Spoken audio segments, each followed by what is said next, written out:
IELTS 14. Tests 1 to 4.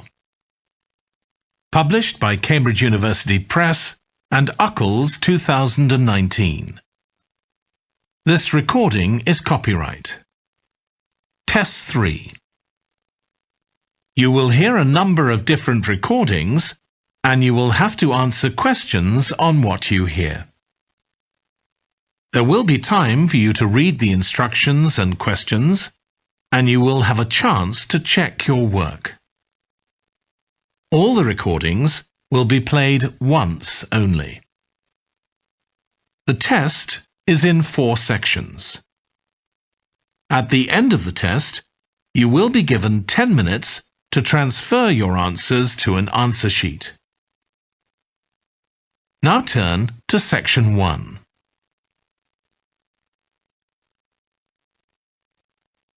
Section 1. You will hear a man phoning the customer services manager of a hotel to get information about holding a conference there. First, you have some time to look at questions 1 to 5.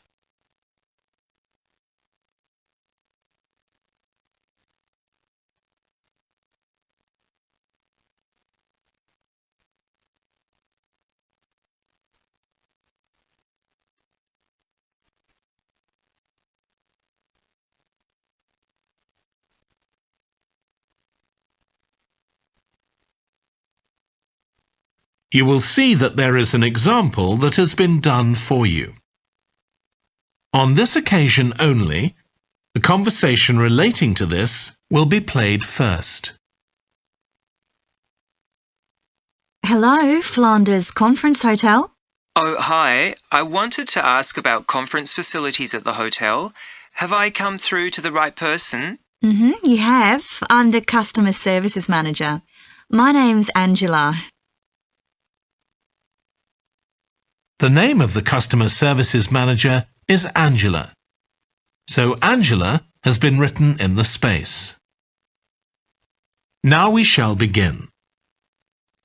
You should answer the questions as you listen because you will not hear the recording a second time.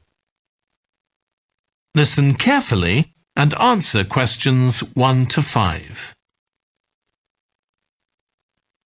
Hello, Flanders Conference Hotel. Oh, hi. I wanted to ask about conference facilities at the hotel. Have I come through to the right person? You have. I'm the customer services manager. My name's Angela. So, how can I help you? Well, I'm calling from Barrett & Stanson's. We're a medical company based in Perth. Oh, yes? And we're organising a conference for our clients to be held in Sydney. It'll be held over 2 days, and we're expecting about 50 or 60 people. When were you thinking of having it? Sometime early next year, like the end of January. It'd have to be a weekend. Let me see. Our conference facilities are already booked for the weekend beginning January the 28th. We could do the first weekend in February. How about January the 21st? I'm afraid that's booked too. Well, let's go for the February date then. So, that's the weekend beginning the 4th. Okay. Now, can you tell me a bit about what conference facilities you have? Sure.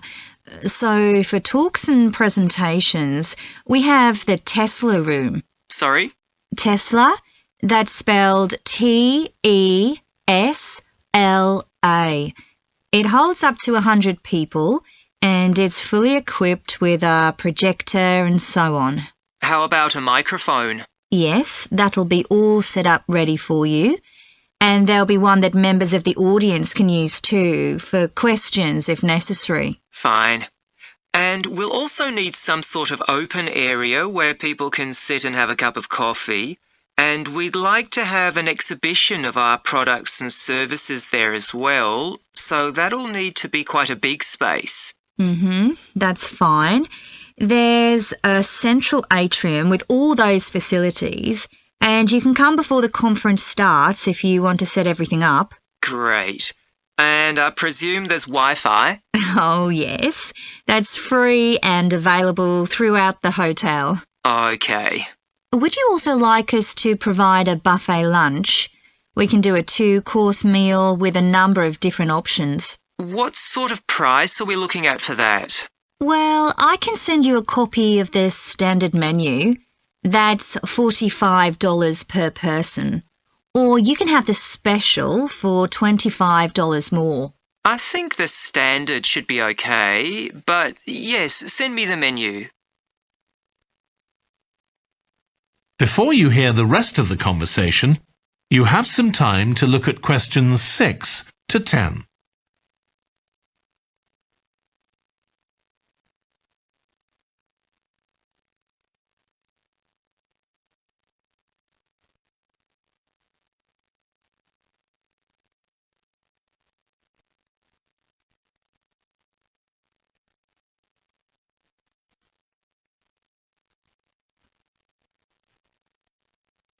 Now listen and answer questions 6 to 10. Now, we're also going to need accommodation on the Saturday night for some of the participants. I'm not sure how many, but probably about 25. So what do you charge for a room? Well, for conference attendees, we have a 25% reduction, so we can offer you rooms at $135. Normally, a standard room's $180. And does that include breakfast? Sure. And of course, guests can also make use of all the other facilities at the hotel. So we've got a spa where you can get massages and facials and so on. And there's a pool up on the roof for the use of guests. Oh, great. Now, what about transport links? The hotel's downtown, isn't it? Yes. It's about 12 kilometres from the airport, but there's a complimentary shuttle bus for guests, and it's only about 10 minutes walk from the central railway station. Okay. Now, I don't know Sydney very well. Can you just give me an idea of the location of the hotel? Well, it's downtown on Wilby Street. That's quite a small street, and it's not very far from the sea. And of course, if the conference attendees want to go out on the Saturday evening, there's a huge choice of places to eat. Then, if they want to make a night of it, they can go on to one of the clubs in the area. There are a great many to choose from. Okay. So, if we go ahead with this, can you give me some information about how much we're looking at? That is the end of section 1. You now have half a minute to check your answers.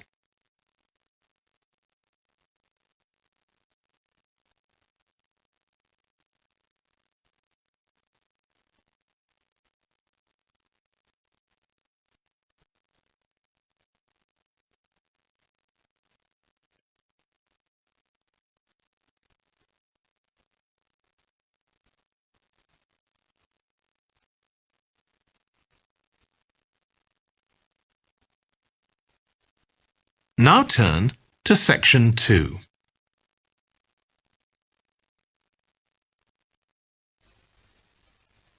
Section 2.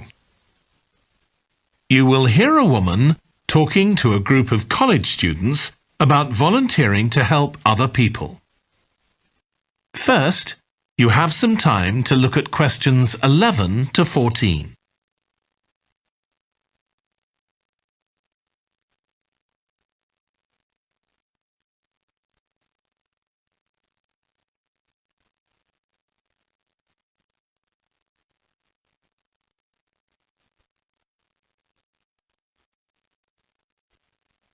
Now listen carefully and answer questions 11 to 14.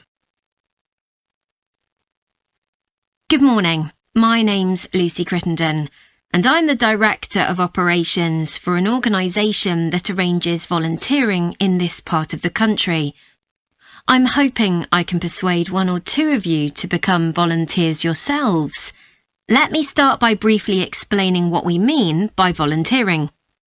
Volunteers are teenagers and adults who choose to spend some time unpaid helping other people in some way. Most volunteers devote 2 or 3 hours to this every week, while a few do much more. The people they help may have physical or behavioural difficulties, for example. Volunteers can do all sorts of things, depending on their own abilities and interests. If they're supporting a family that's struggling, for example, they may be able to give them tips on cooking, or recommend how to plan their budget, or how to shop sensibly on their income. They might even do some painting or wallpapering, perhaps alongside any members of the family who are able to do it. Or even do some babysitting, so that parents can go out for a while. The benefit from volunteering isn't only for the people being helped. Volunteers also gain from it. They're using their skills to cope with somebody's mental or physical ill health, and volunteering may be a valuable element of their CV when they're applying for jobs. Employers usually look favourably on someone who's given up time to help others. Significantly, most volunteers feel that what they're doing gives them a purpose in their lives. And in my opinion, they're lucky in that respect, as many people don't have that feeling. Before you hear the rest of the talk, you have some time to look at questions 15 to 20.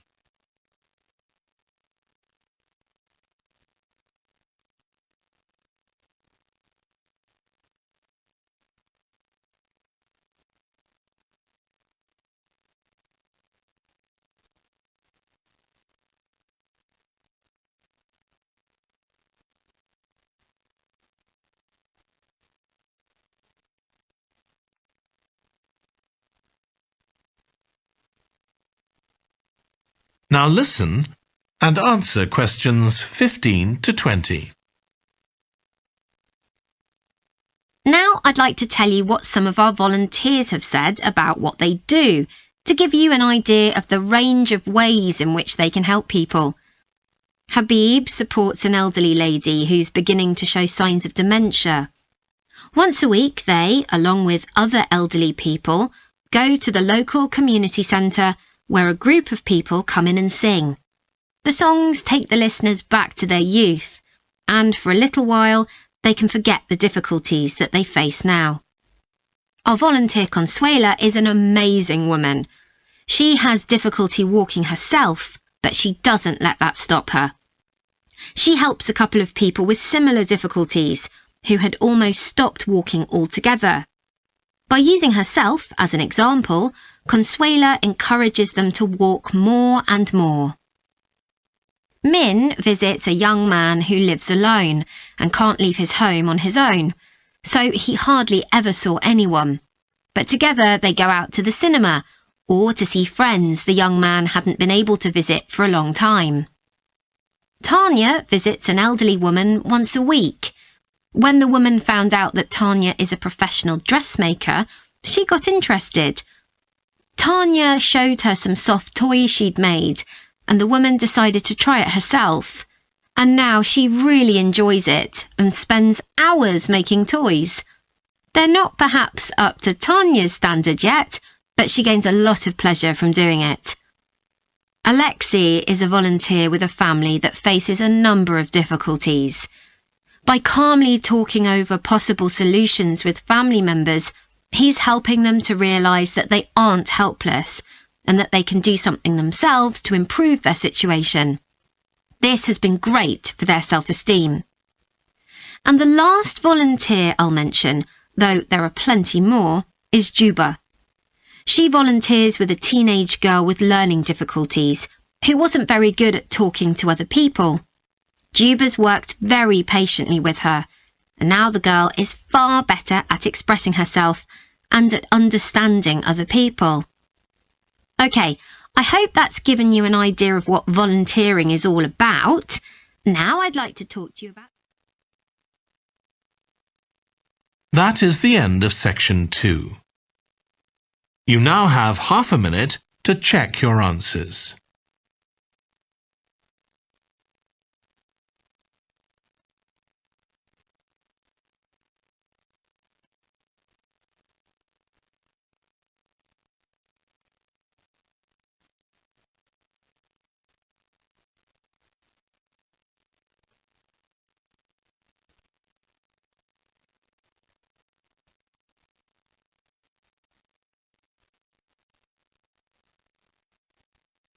Now turn to Section 3.